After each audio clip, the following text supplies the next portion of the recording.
didn't believe her. Because when you look at the verdict, it really comes down to that. The issue was, is what she's saying true or false? And by their verdict, they said it's false.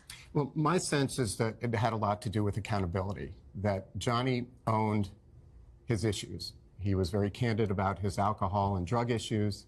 He was candid about some unfortunate texts that he wrote. And I think it was a sharp contrast to Ms. Heard, who didn't seem, or at least the jury may have perceived, that she didn't take accountability for anything. As you know, this has been closely watched, and in the Me Too context, some people have wondered whether there is a larger resonance to this trial, whether it sends a message. Do you see any larger message beyond the case you tried?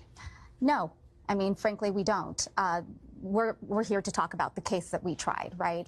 We encourage all victims to come forward, have their day in court, which is exactly what happened in this case. Amber Heard's attorney was right here the day after the verdict, and she said the jury had not been permitted to see certain evidence that would have bolstered and verified Amber Heard's claims of abuse, in particular therapist notes. What is your response to that? And was there evidence that was suppressed for a valid legal reason that might have made a difference? I think that was very disappointing to hear that, and to hear her impugn the character of the jury. And the evidence came in that should come in, and the judge was very fair to both sides. I should mention the jury did find Mr. Depp responsible for defamation for one of the statements made by his lawyer. It accused her essentially of staging a scene in furtherance of an abuse hoax. How do you square that finding with the rest of the verdict, Camille? I think it's just the verdict is overwhelmingly positive for Johnny, and it was unanimous. There were 7 people that decided he was defamed. As you well know, the law does not favor a plaintiff like Johnny Depp in a defamation case like this. The burden is very high, the threshold is high, and he crossed it. Frankly speaking, were you stunned at this victory? Ben? Well, we had ultimate confidence in Johnny and the jury and the facts of this case, and you can only hope that the jury will see it.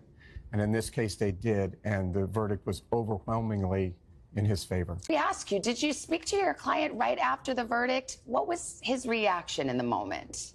I think just an overwhelming sense of relief. I was speaking with another friend of ours, a mutual friend of Johnny's and ours, and he said, I haven't seen Johnny smile like that in 6 years. The weight of the world is off of his shoulders. He's got his life back. You know, this trial was very closely watched. Social media certainly took off in a way that we've seen high-profile trials before, but this is the social media age. Do you believe the jurors saw any of that, were swayed by any of that?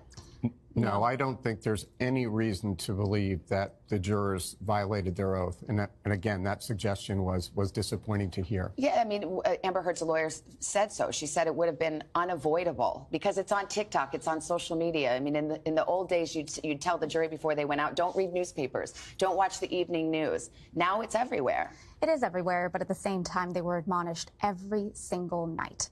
And they had a tremendous amount of respect, I think, for the court and the process, and they were doing the best that they could. In particular, she cites the UK judgment. As we all know, Johnny Depp sued The Sun, a newspaper in the United Kingdom.